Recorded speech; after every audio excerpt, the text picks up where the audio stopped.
Hello दोस्तों, कैसे हैं आप सभी। मैं स्वागत करता हूं आपके मेरे चैनल पर जिसका नाम है लीगल पेडागोजी।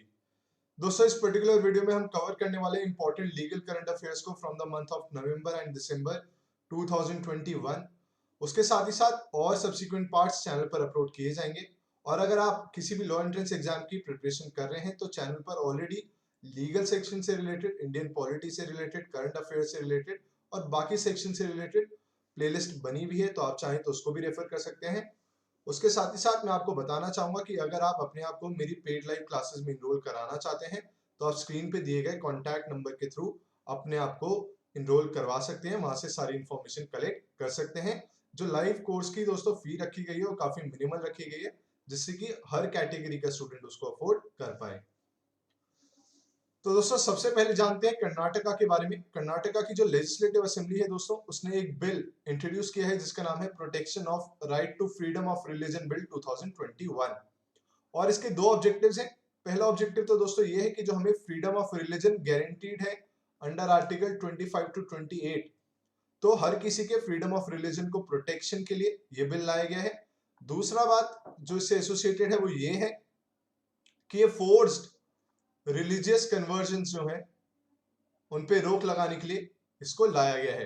तो अगर कोई इंसान है और उसको फोर्सफुली फ्रॉड, कोएर्जन, मिसरिप्रेजेंटेशन के थ्रू उसका अगर रिलीजन चेंज करवाया जाता है तो ऐसे लोगों के खिलाफ कार्रवाई की जा सके, उसके लिए इस बिल को इंट्रोड्यूस किया गया है। और दोस्तों, एक और चीज इसमें इंक्लूड की गई है वो ये है कि अगर कोई कोई भी किसी रिलीजन को बिलोंग करता है, जैसे कि मैं अगर हिंदू हूं और मैं डिसाइड करता हूं कि मैं अपना रिलीजन कन्वर्ट करके अब I will adopt Christianity example के तौर पे, तो इसको अडॉप्ट करने से पहले, अपने आप को कन्वर्ट करने से पहले मुझे अपने एरिया के एडीएम, एडिशनल डिस्ट्रिक्ट मजिस्ट्रेट या डिस्ट्रिक्ट मजिस्ट्रेट को एक डिक्लेरेशन देना होगा कि ये जो मैं अपना कन्वर्जन करने वाला हूँ रिलीजन का, ये मेरे अपनी मतलब मेरी अपनी इच्छा है कन्वर्ट करने की, मेरे ऊपर कोई भी फोर्स एक्सर्ट नहीं की गई है। तो डिक्लेरेशन पहले मुझे 30 दिन पहले देना होगा एसडीएम, एडीएम और डीएम को कि मैं अपनी इच्छा अनुसार अपना रिलीजन कन्वर्ट कर रहा हूं।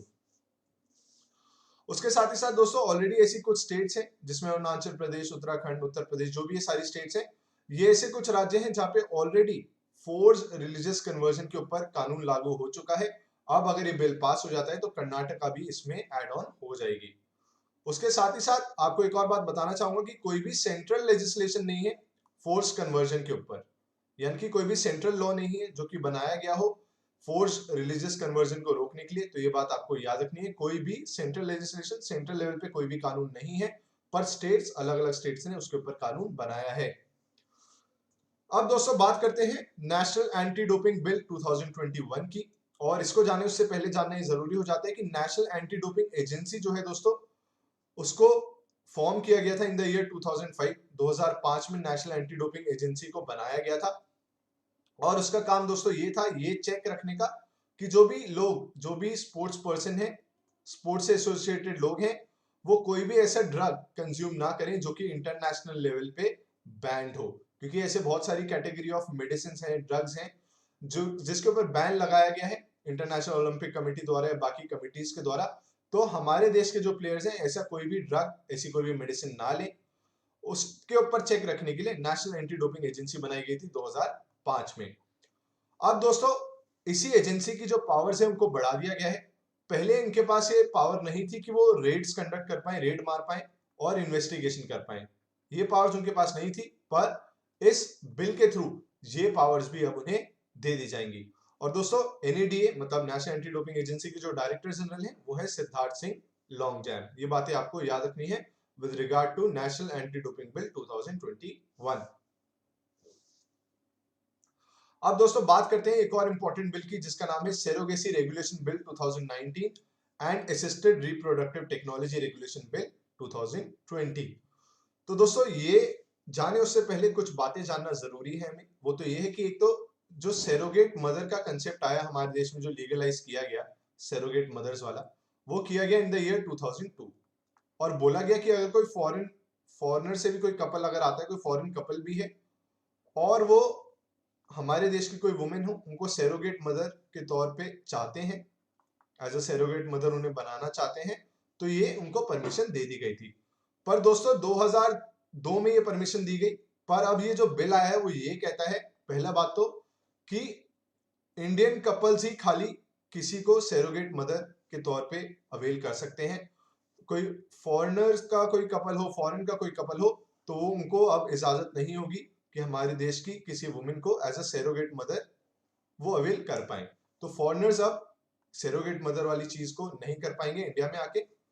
दूसरी बात, जो हेल्थ इंश्योरेंस, एक तरीके से जो इंश्योरेंस दिया जाता था सैरोगेट मदर्स को, वो मैंडेटरी था 12 महीने के लिए, जिससे कि अगर उनको बाद में कंसीव करने के बाद कोई दिक्कतें आए, हेल्थ रिलेटेड या मेंटल रिलेटेड इश्यूज आए, तो वो अपना इलाज करवा पाए। तो उसके लिए 12 महीने का पहले इंश्योरेंस कंपलसरी था, अब उसको बढ़ा के दोस्तों 36 मंथ्स कर दिया गया है।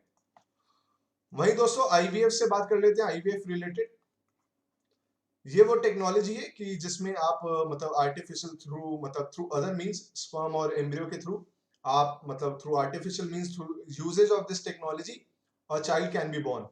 तो इसके ऊपर अभी तक कोई भी बोर्ड कॉन्स्टिट्यूट नहीं किया गया था जो इसके ऊपर रेगुलेशंस लगा पाए।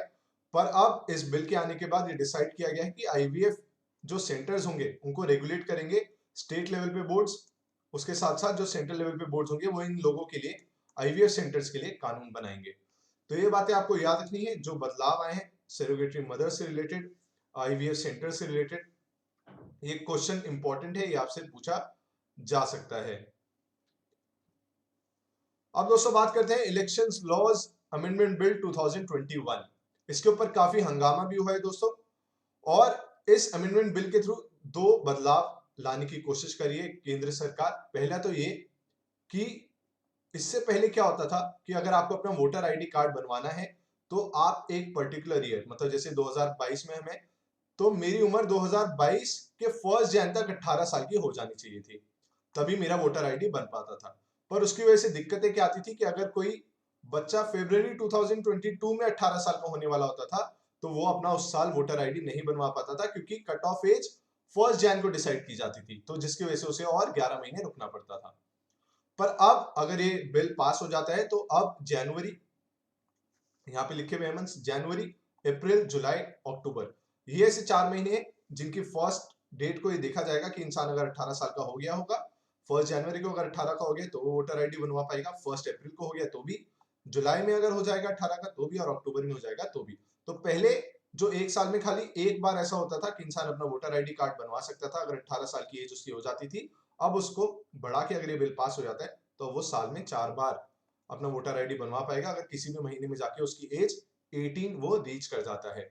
उसके साथ ही साथ जो दूसरी चीज इससे इंट्रोड्यूस की जा रही है वो ये है कि अब आधार कार्ड्स को लिंक किया जाएगा वोटर आईडी के साथ, और वो इसलिए कर रहे हैं, ऐसा कहना है सेंट्रल गवर्नमेंट का, जिससे कि जो बोगस वोटिंग होती है, मतलब जो फर्जी वोट, फेक वोट्स डाले जाते हैं, उनके ऊपर रोक लगाया जा सके। पर वहीं अगर हम बात करें कि ऑपोजिशन का इसके बारे में क्या कहना है, उनका कहना ये है कि अगर आधार कार्ड को वोटर आईडी से लिंक किया जाएगा तो काफी ज्यादा प्राइवेसी कंसर्न्स हैं, लोगों के डेटा लीक हो जाएंगे क्योंकि उनके एड्रेस, उनकी प्राइवेट डिटेल सब मेंशन्ड होती है आधार कार्ड पे।